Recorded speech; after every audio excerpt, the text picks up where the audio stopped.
Hello, and welcome to another video from the YouTube. The Amorites were an ancient northwest Semitic-speaking people from the Levant who also occupied large parts of southern Mesopotamia from the 21st century BC to the end of the 17th century BC, where they established several prominent city-states in existing locations, such as Isin, Larsa and later notably Babylon, which was raised from a small town to an independent state and a major city. The term Ammuru in Akkadian and Sumerian texts refers to the Amorites, their principal deity and an Amorite kingdom. The Amorites are also mentioned in the Bible as inhabitants of Canaan both before and after the conquest of the land under Joshua. In the earliest Sumerian sources concerning the Amorites, beginning about 2400 BC, the land of the Amorites, the Martu land, is associated not with Mesopotamia but with the lands to the west of the Euphrates, including Canaan and what was to become Syria by the 3rd century BC, then known as the land of the Ammuru, and later as Eram and Iber-Nari. They appear as an uncivilized and nomadic people in early Mesopotamian writings from Sumer, Akkad, and Assyria, to the west of the Euphrates. The ethnic terms Martu, Westerners, Ammuru, suggested in 2007 to be derived from Abburu, pasture, and Amor were used for them in Sumerian, Akkadian, and ancient Egyptian respectively. From the 21st century BC, possibly triggered by a long major drought starting about 2200 BC, a large-scale migration of Amorite tribes infiltrated southern Mesopotamia. They were one of the instruments of the downfall of the 3rd dynasty of Ur, and Amorite dynasties not only usurped the long-extant native city-states such as Isin, Larsa, Eshnunna, and Kish, but also established new ones, the most famous of which was to become Babylon, although it was initially a minor insignificant state. Known Amorites wrote in a dialect of Akkadian found on tablets at Muri dating from 1800 to 1750 BC. Since the language shows Northwest Semitic forms, words and constructions, the Amorite language is a Northwest Semitic language, and possibly one of the Canaanite languages. The main sources for the extremely limited extant knowledge of the Amorite language are the proper names, not Akkadian in style, that are preserved in such texts. The Akkadian language of the native Semitic states, cities and polities of Mesopotamia, Akkad, Assyria, Babylonia, Isin, Kish, Larsa, Ur, Nippur, Uruk, Eridu, Adab, Akshak, Eshnunna, Nuzi, Ekalatim, etc., was from the East Semitic, as was the oblate of the northern Levant. And as for their homeland, there is a wide range of views regarding the Amorite homeland. One extreme is the view that Kermatumat Amurim covered the whole area between the Euphrates and the Mediterranean Sea, the Arabian Peninsula included. The most common view is that the homeland of the Amorites was a limited area in central Syria identified with the mountainous region of Jebel Bishri. Since the Amorite language is closely related to the better studied Canaanite languages, both being branches of the northwestern Semitic languages, as opposed to the South Semitic languages found in the Arabian Peninsula, they are usually considered native to the region around Syria and the Transjordan. Let's take a look at their history. In the earliest Sumerian texts, all western lands beyond the Euphrates, including the modern Levant, were known as the land of the Martu, Amorites. The term appears in Enmakar and the Lord of Aratta, which describes it in the time of Enmakar as one of the regions inhabited by speakers of a different language. Another text known as Lugalbanda and the Anzud bird describes how, 50 years into Enmakar's reign, the Martu people arose in Sumer and Akkad, southern Mesopotamia, necessitating the building of a wall to protect Uruk. There are also sparse mentions in tablets from the East Semitic-speaking kingdom of Ebla, dating from 2500 BC to the destruction of the city Euro per 102250 BC. From the perspective of the Oblates, the Amorites were a rural group living in the narrow basin of the middle and upper Euphrates in northern Syria.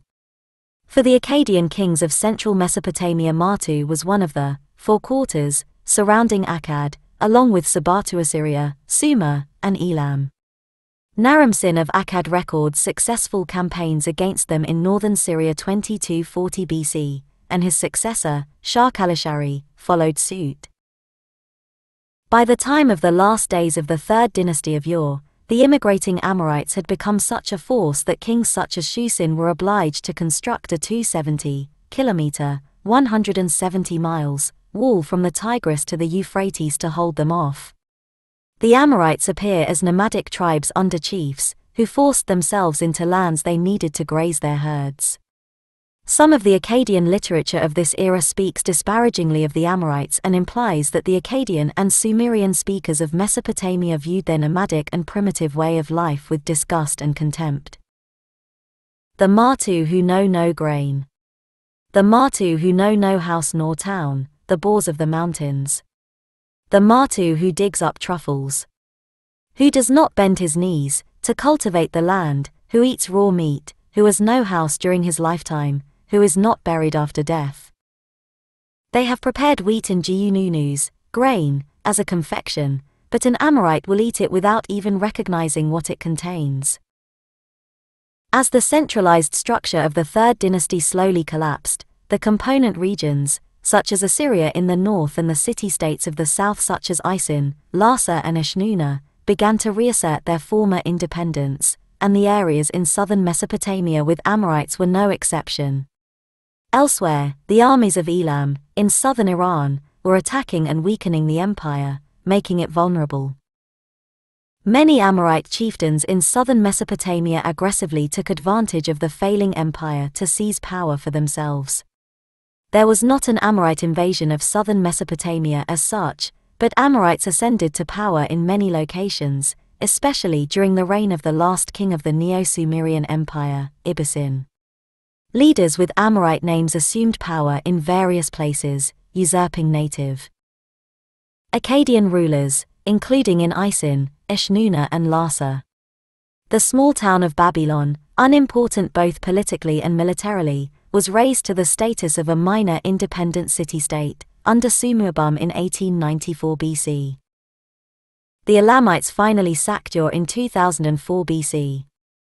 Sometime later, the Old Assyrian Empire 2050 to 1750 BC became the most powerful entity in Mesopotamia immediately preceding the rise of the Amorite king Hammurabi of Babylon. The new Assyrian monarchic line was founded by 2050 BC. Their kings repelled attempted Amorite incursions, and may have countered their influence in the south as well under Irisham I, Ilushuma and Sargon I. However, even Assyria eventually found its throne usurped by an Amorite in 1809 BC. The last two rulers of the Old Assyrian Empire period, Shamshi-Adad I and Ishme-Dagan, were Amorites who originated in Turkey, now in northeastern Syria. Okay, and so I think this is a good place to pause and reflect. I want to look back to where it states, and yes, this is important, the term Ammuru in Akkadian and Sumerian texts refers to the Amorites, their principal deity and an Amorite kingdom. The Amorites are also mentioned in the Bible as inhabitants of Canaan both before and after the conquest of the land under Joshua. So, let's look at Ammuru. Ammuru and Martu are names given in Akkadian and Sumerian texts to the god of the Amorite Ammuru people, often forming part of personal names. He is sometimes called Ilu Ammuru, D. Martu. He was the patron god of the Mesopotamian city of Ninab, whose exact location is unknown. He was occasionally called Lord of the Steppe, or Lord of the Mountain. His description is, Ammuru Martu was probably a Western Semitic god originally. He is sometimes described as a shepherd, or as a storm god, and as a son of the sky god Anu. He is sometimes called Belu Sudi or Bel-Shadeh, Lord of the Mountain, Jehusaggar Sikile Ku, he who dwells on the pure mountain, and Kurziegan T, La, who inhabits the shining mountain. In Cappadocians in Surly inscriptions he is called Ili Abaye, the god of my father. Bel-Shadeh could also have become the fertility god, Baal, possibly adopted by the Canaanites, a rival and enemy of the Hebrew god Yhwh, and famously combated by the Hebrew prophet Elijah. Ammuru also has storm god features. Like Adad, Ammuru bears the epithet Rahman, thunderer, and he is even called Barik, hurler of the thunderbolt, and Adad Sa'abub, Adad of the deluge. Yet his iconography is distinct from that of Adad, and he sometimes appears alongside Adad with a baton of power or throw stick, while Adad bears a conventional thunderbolt. Ammurru's wife is usually the goddess rephim. Please see Asherah links in description box, who in Northwest Semitic tradition and Hittite tradition appears as wife of the god El, which suggests that Ammuru may indeed have been a variation of that god. If Ammuru was identical with El, it would explain why so few Amorite names are compounded with the name Ammuru, but so many are compounded with Illinois, that is, with El. Another tradition about Ammurru's wife, or one of Ammurru's wives, gives her name as Belit Sheri, Lady of the Desert. A third tradition appears in a Sumerian poem in pastoral style, which relates how the god Martu came to marry Adgakidug, the daughter of the god Numushta of the city of Inab. It contains a speech expressing urbanite Sumerian disgust at uncivilized, nomadic Ammuru life which Adgakidug ignores, responding only, "I will marry Martu." Okay, and now let's return to the Amorites. So what ultimately led to their downfall? Let's look. The era ended in northern Mesopotamia, with the defeat and expulsion of the Amorites and Amorite-dominated Babylonians from Assyria by Pusasin and King Adasi between 1740 and 1735 BC, and in the far south, by the rise of the native Sealand dynasty Amurru per 1730 BC. The Amorites clung on in a once more small and weak Babylon until the Hittites' sack of Babylon Amurru per 1595 BC, which ended the Amorite presence, and brought new ethnic groups, particularly the Kassites, to the forefront in southern Mesopotamia. From the 15th century BC onward, the term Ammuru is usually applied to the region extending north of Canaan as far as Kadesh on the Orontes River in northern Syria. After their expulsion from Mesopotamia, the Amorites of Syria came under the domination of first the Hittites and, from the 14th century BC, the Middle Assyrian Empire, 1365 to 1050. They appear to have been displaced or absorbed by a new wave of semi-nomadic West Semitic-speaking peoples, known collectively as the Alamu during the Late Bronze Age collapse. The Arameans rose to be the prominent group amongst the Alamu, and from 1200 BC on, the Amorites disappeared from the pages of history. From then on, the region that they had inhabited became known as Aram, Aramea, and Ibanari. Next we have their language and religion.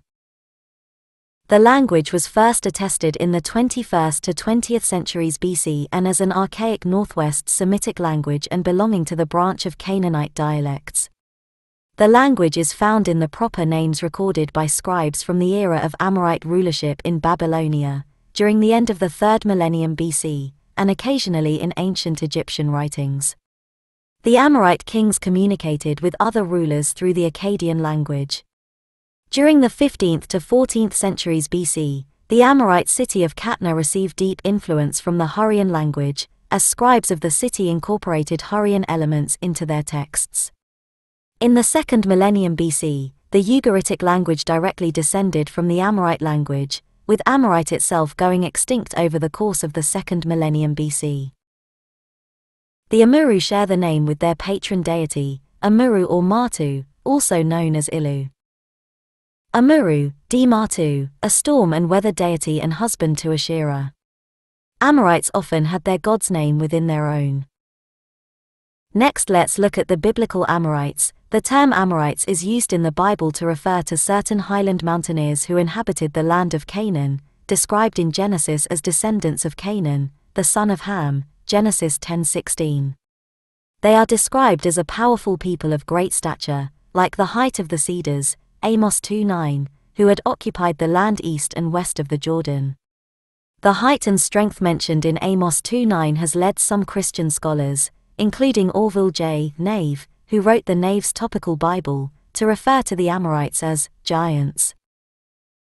In Deuteronomy, the Amorite king, Og, was described as the last of the remnant of the Rephaim, Deuteronomy 3:11. The terms Amorite and Canaanite seem to be used more or less interchangeably, Canaan being more general and Amorite a specific component among the Canaanites who inhabited the land.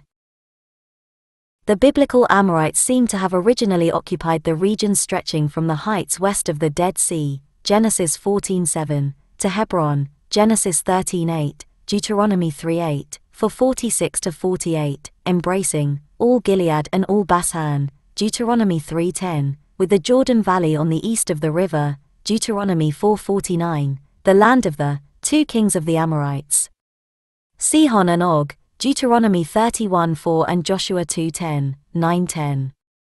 Sihon and Og were independent kings whose people were displaced from their land in battle with the Israelites, Numbers 21:21-35, though in the case of the war led by Og Bashan it appears none of them survived and the land became part of Israel, Numbers 21:35. The Amorites seem to have been linked to the Jerusalem region, and the Jebusites may have been a subgroup of them, Ezekiel 16:3. The southern slopes of the mountains of Judea are called the Mount of the Amorites, Deuteronomy 1:7, 19, 20. The book of Joshua speaks of the 5 kings of the Amorites were first defeated with great slaughter by Joshua, Joshua 10:5. Then, more Amorite kings were defeated at the waters of Merom by Joshua, Joshua 11:8. It is mentioned that in the days of Samuel, there was peace between them and the Israelites, 1 Samuel 7:14. The Gibeonites were said to be their descendants, being an offshoot of the Amorites who made a covenant with the Hebrews.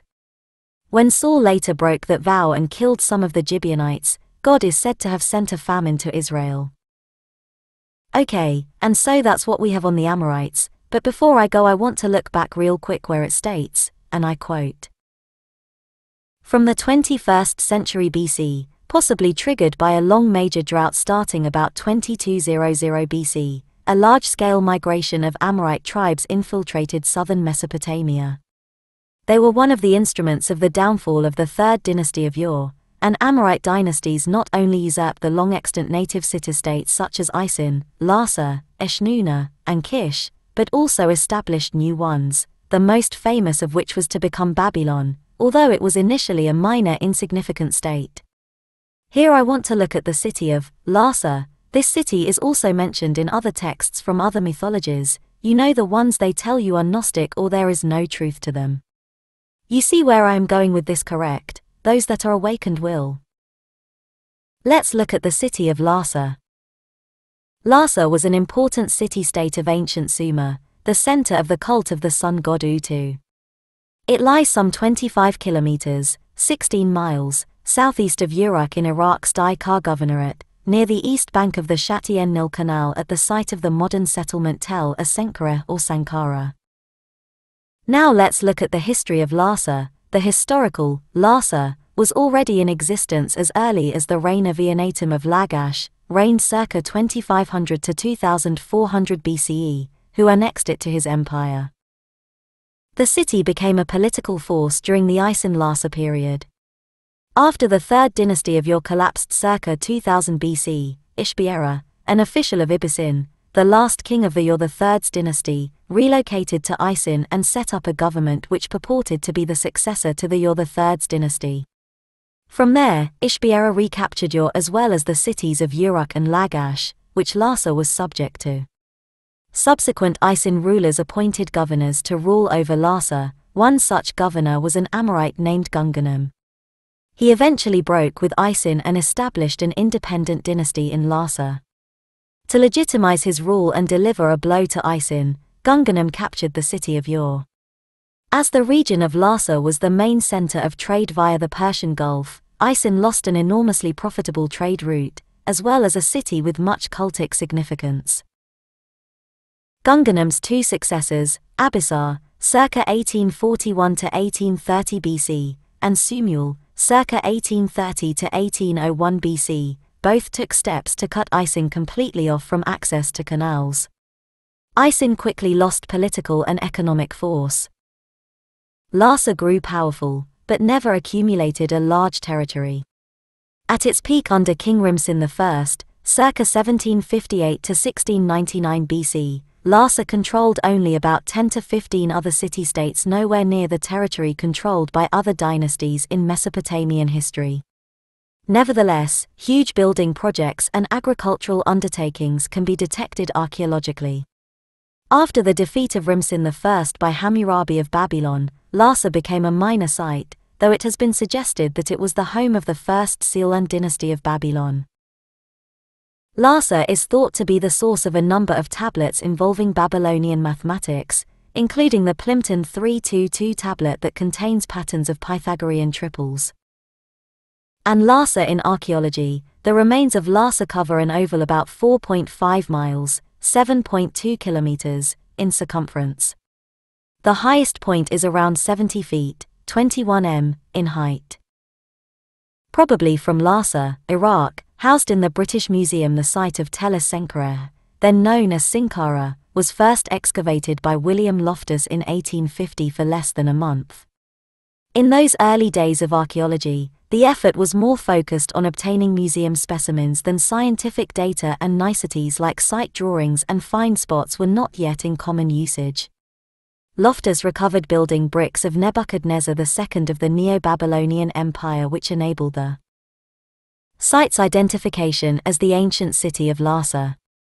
Much of the effort by Loftus was on the Temple of Shamash, rebuilt by Nebuchadnezzar II.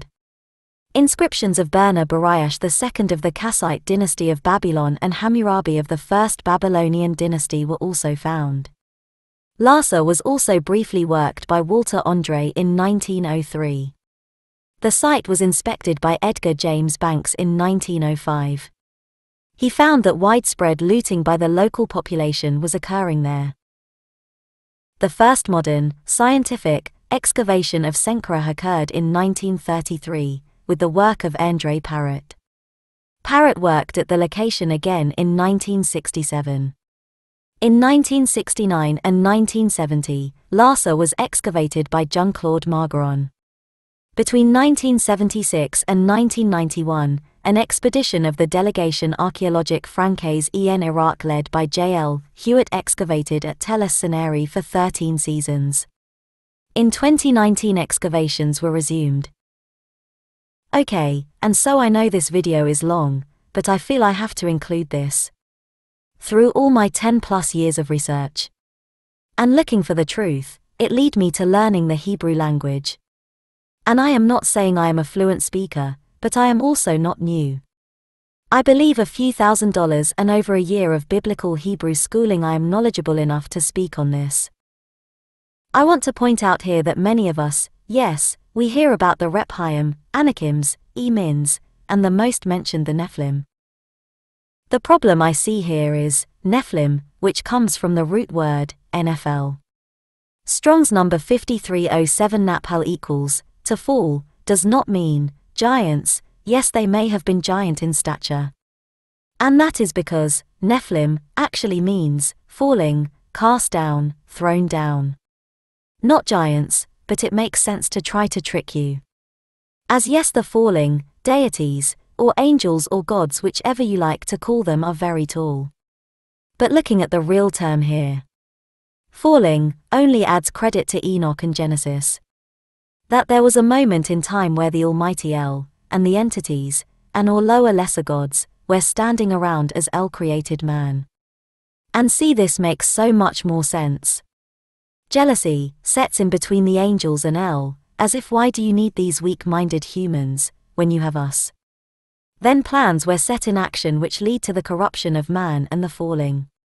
And between the lower lesser deities and El there is more to my theory.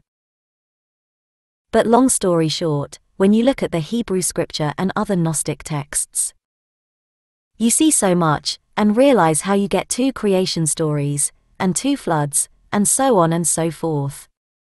Important thing is not letting cognitive dissonance interfere with your ambition for the truth. No worries, we will touch more on this and many other things. Such as Yahuwah being a dragon, wheels turning.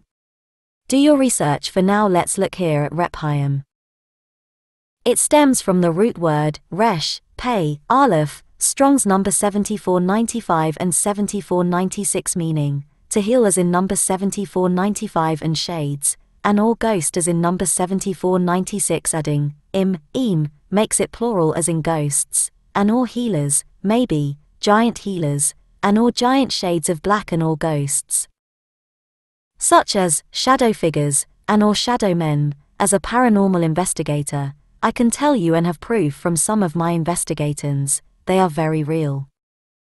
And before we do look at rephim, I must say many of you would not know this, as for many don't study. And thus would never know but just blindly follow. What is it that you Christians call this? Oh yeah, that's right, blind faith. Sorry, I have to call bullshit on the whole blind faith deal. That's for sheepels. Okay, so for rephim. In the Hebrew Bible, as well as non-Jewish ancient texts from the region, the Northwest Semitic term Rephaite or rephim refers either to a people of greater than average height and stature as dictated in the Hebrew scriptures of Genesis 14:5, Genesis 15:20, Deuteronomy 2:11, or departed spirits in the Jewish afterlife, Sheol, as written in the following scriptures: Isaiah 26:14, Psalms 88:11, and Proverbs 9:18, as well as Isaiah 49. And their etymology. There are two main groups of etymological hypotheses explaining the origins of the biblical term, rephim. The first group proposes that this is a native Hebrew language term, which could be derived either from the root, resh, pei, aleph, or resh, pei, hey. The first root, resh, pei, aleph, conveys the meaning of healing, as in of the souls, and these souls living in the Jewish afterlife Sheol, for which they are waiting for the final judgment dictated by the Jewish God, Elohim. The second root, resh, pei, hey, means being weak, powerless, as in those souls within Sheol are weak in the sense that they hold no physical power as in the living world, and their status is wiped. All things of the living that gives the living power is thus moot in the land of the dead, Sheol, and its inhabitants are thus again powerless and weak, having to be submissive to the Jewish God, Elohim.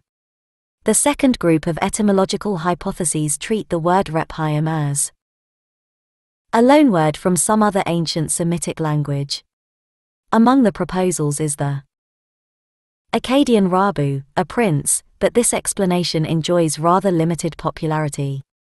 Far more support has been gained by the hypothesis which derives the Hebrew rephim from the Ugaritic arpum, which denotes the semi-deified deceased ancestors who are mentioned in such sources as the so-called rephim text, KTU 120-22. Despite the clash between these hypotheses, and although the modern translations clearly distinguish between Rephaites as one of the tribes, e.g. Book of Genesis 14:5, 15:18-21, Book of Deuteronomy 2:11-20, and rephim as the inhabitants of the underworld, e.g. Book of Isaiah 14:9-11, 26:13-15, the same word is used in the original text. The use of rephim in the Hebrew Bible suggests that behind the biblical narrative were the legends of some ancient indigenous peoples, who inhabited the valleys of the land of Canaan, which was subject to the gradual Hebrew conquest. In the Hebrew Bible, Rephaites, or rephim, can describe an ancient race of giants in Iron Age Israel, or the places where these individuals were thought to have lived. According to Genesis 14:5, King Kedorlaomer and his allies attacked and defeated the Rephaites at Ashtaroth-Karnaim. Rephaites are also mentioned at Genesis 15:20, Deuteronomy 2:10-21, 3:11, the Book of Joshua, Joshua 12:4, 13:12, 15:8, 17:15, 18:16, the books of Samuel, 2 Samuel 5:18-22, 23:13, and the books of Chronicles, 1 Chronicles 11:15, 14:9 and 24. In the biblical narrative, the Israelites were instructed to exterminate the previous inhabitants of the Promised Land, i.e. Canaan, which include various named peoples, including some unusually tall and/or large individuals. Several passages in the Book of Joshua, and also Deuteronomy 3:11, suggest that Og, the king of Bashan, was one of the last survivors of the rephim, and that his bed was 9 cubits long in ordinary cubits. An ordinary cubit is the length of a man's forearm according to the New American Standard Bible, or approximately 18 in, 460 millimeters, which differs from a royal cubit. This makes the bed over 13 feet 00 in, 3.96 m, long, even longer if the cubit was based on a giant's forearm. Anak, according to 2:11, was a Rephaite. The area of Mobat, the region east of the Jordan, before the time of Moses, was also considered the land of the Rephaites. Deuteronomy 2:18-21 notes that the Ammonites called the Rephaites Zamzumim. In Deuteronomy 2:11, the Moabites referred to them as the Emim. Rephaim have also been considered the residents of the netherworld, Sheol in the Hebrew Bible, in more recent scholarship. Possible examples of this usage appear as shades, spirits, or dead in various translations of the Bible. See Isaiah 14:9, 26:14, 26:19, Psalms 88:10, Proverbs 2:18, 9:18, 21:16, Job 26:5, and possibly 2 Chronicles 16:12, where Rephaim may be read as dead ancestors or weakeners, as opposed to Rephaim, doctors. The Hebrew root resh, pei, aleph, means heal, and thus the masculine plural nominalized form of this root may indicate that these deceased ancestors could be invoked for ritual purposes that would benefit the living. Various ancient Northwest Semitic texts are also replete with references to terms evidently cognate with Rephaim as the dead or dead kings. Lewis, 1989, undertakes a detailed study of several enigmatic funerary ritual texts from the ancient coastal city of Ugarit. Lewis concludes that the Ugaritic funerary text provides important evidence for understanding Ugarit's cult of the dead, wherein beings called Rapayuma, the long dead, and Malakuma, recently dead kings, were invoked in a funeral liturgy, presented with food and or drink offerings, and asked to provide blessings for the reign of the current king. The many references to Rephaim in the Hebrew Bible in contexts involving Sheol and dead spirits strongly suggests that many ancient Israelites imagined the spirits of the dead as playing an active and important role in securing blessings, healing, or other benefits in the lives of the living. The link between Titan and poltergeist may very well be adduced from the verb stem, rapha, which means to sink or relax. Levin, 1997, p. 17, 4. Alrighty, and that will do it for this video. Catch you on the next one. Have a great day, and be safe. If you enjoyed this video, please think about subscribing, as well as hitting the like and sharing would help out a lot. Thank you all, and may the gods guide you in your journey. Stay blessed.